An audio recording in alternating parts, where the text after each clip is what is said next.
Amending the state constitution is a major responsibility. Our constitution governs our basic rights as Florida citizens, and we need to think long and hard before we change those rights. Ballot amendments are changes to the Constitution, and in order for an amendment to be adopted, it must be approved by 60% of the voters. That is called a supermajority. People often wonder, how do you go about placing an amendment on the ballot? Florida has 5 different ways, more ways actually than any other state in the country. 2 of those 5 are the most popular, however. The Florida legislature can place an issue on the ballot. If 3/5 of both the Florida House and the Florida Senate agree, they may place an amendment on the ballot. A citizen initiative is also a popular way to place an amendment on the ballot.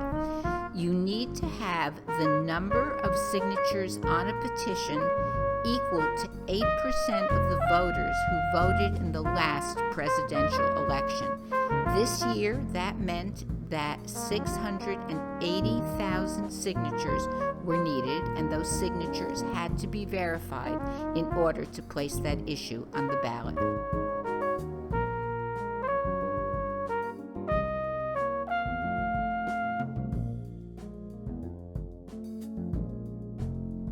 Many people find that the language on the ballot is very confusing, so we have simplified the ballot language here and turned it into plain English.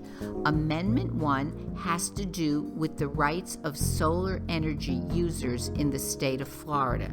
It moves those rights that are already state law, moves them into the Constitution, making it more difficult to change.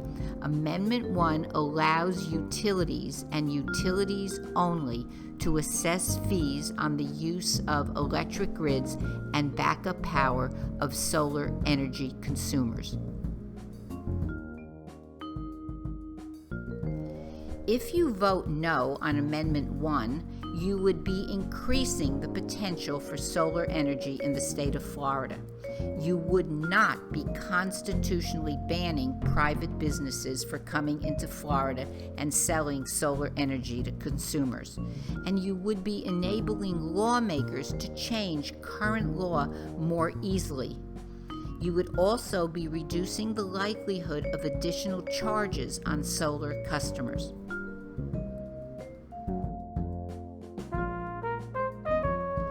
This is a list of organizations currently opposing Amendment 1. And you can see that the League of Women Voters is one of those organizations. We have researched this topic thoroughly, and we believe that a no vote on Amendment 1 would be a benefit to Florida's solar energy systems.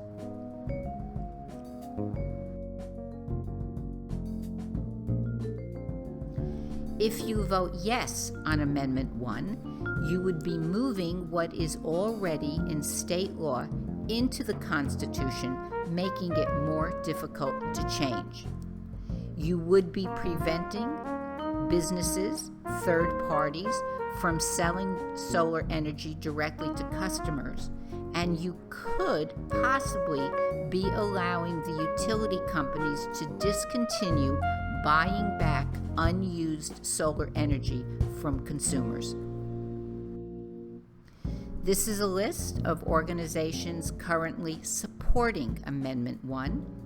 You will notice that this is a list of Florida utility companies, along with an organization supported by the Koch brothers.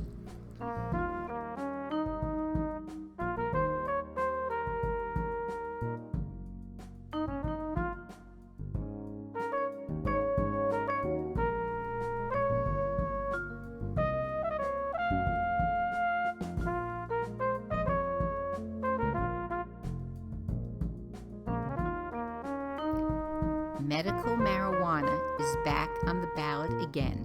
It appeared on the ballot in 2014 and lost by a very slim majority. It earned 57% of the vote when it needed 60%. Now, the amendment is back with more specifics about what constitutes a debilitating condition.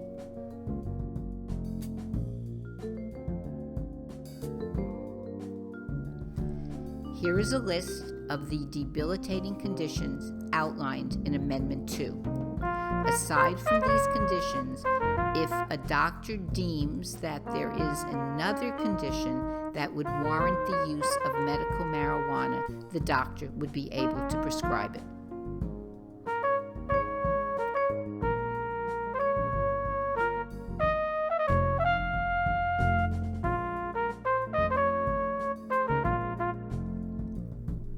The amendment also allows caregivers to assist patients in medical marijuana use. It requires ID cards for both patients and caregivers, and it applies only to Florida citizens.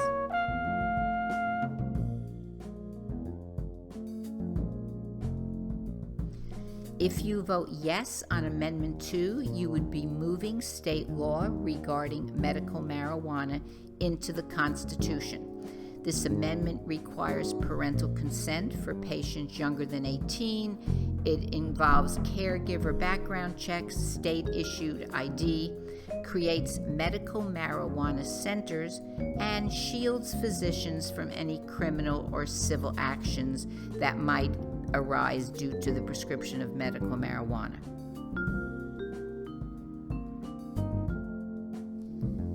This is a list of organizations currently supporting Amendment 2.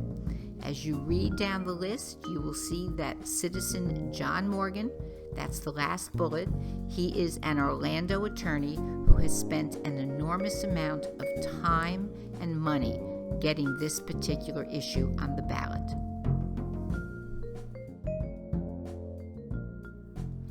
If you vote no, there are no changes in medical marijuana laws.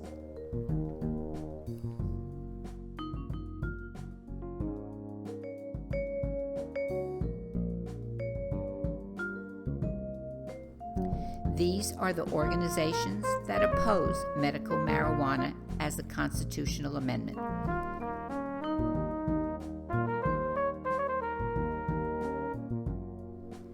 Amendment 3 was placed on the ballot by a 100% vote of the Florida legislature. If you vote yes on Amendment 3, you will be authorizing the legislature to grant a property tax exemption on homestead property to first responders who have been totally and permanently injured in the line of duty. First responders are police officers, firefighters, EMTs, paramedics, and correctional officers.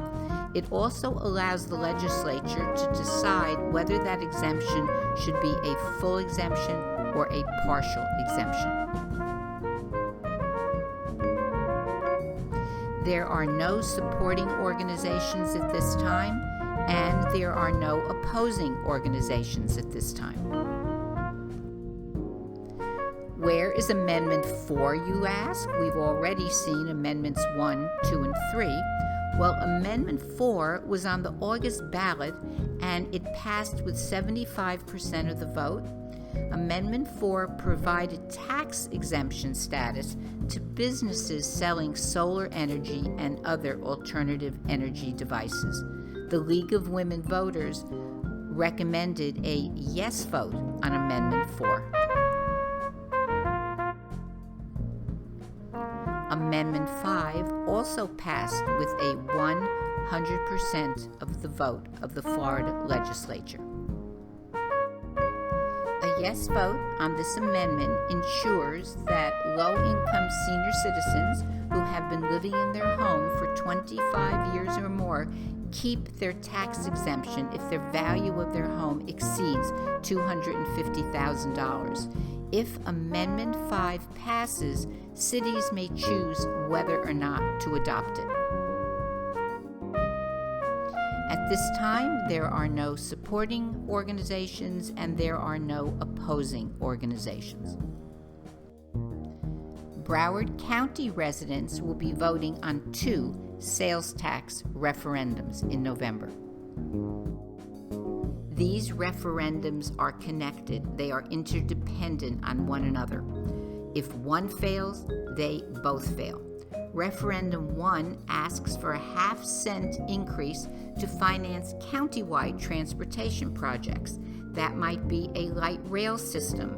It might be to ease congestion at busy intersections. Referendum 2 asks for a half-cent surtax to fund municipal projects. Cities have projects, perhaps they want to repair a certain road in the city or fix a park. That money from Referendum 2 would go to the cities, and the money would be apportioned according to the city's population. Both proposals ask voters to increase the sales tax for 30 years and should generate up to about $13 billion. The referendums also include the creation of an oversight spending board. A little bit of background here. Broward County is one of the few counties in the entire state that has never raised the state sales tax. In Broward County, that sales tax is 6%. Approval of both referendums would then raise the sales tax to 7%. But remember, if one referendum fails, they both fail. So how and when are you going to vote in the November 8th general election? Vote by mail is one of 3 ways to vote in the state of Florida. You may request a ballot by going online and emailing your supervisor of elections office, or you may drop a postcard in the mail for a ballot, but remember to get one in time to have it returned to the supervisor of elections by 7 p.m. on Election Day, November 8th. This year, the Broward Supervisor of Elections is paying for postage. Some people like early voting. Early voting is going to begin in Broward on October 24th and go through November 6th, and you can vote at any one of 20 sites throughout the county. And of course, you can always vote at your precinct on Election Day. Florida requires a voter ID, a picture with a signature. There are 12 different voter IDs that are acceptable to vote in Florida.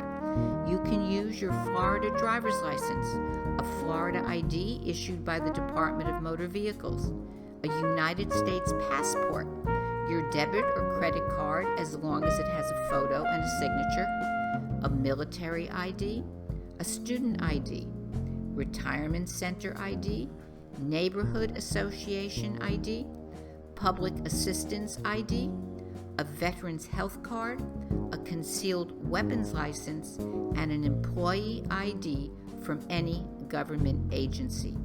Ironically, your voter information card is not a valid form of ID because it does not have your picture on it.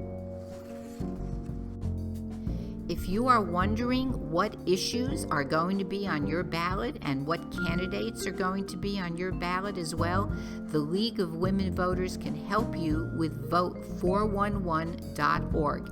It is a one-stop shop for getting all of your election-related issues answered. You simply log on, and when you see this screen, you write in your street address, your city, your state, and your zip code. You hit enter, and you will see all of the issues that are going to be on your ballot. You can read about the issues, you can read the biographies of the candidates, their stands on certain issues. You can create a personalized ballot and take it with you to early voting or when you vote at your precinct on November the 8th. Decision 2016 has been brought to you through a collaboration of the American Association of University Women and the League of Women Voters of Broward County, Florida. AAUW is a nonpartisan organization empowering women and girls to reach their full potential. The League of Women Voters of Broward County, Florida is nonpartisan. We neither endorse nor oppose any candidates. We educate and advocate for issues in the public good. The League of Women Voters is a voice for citizens and a force for change.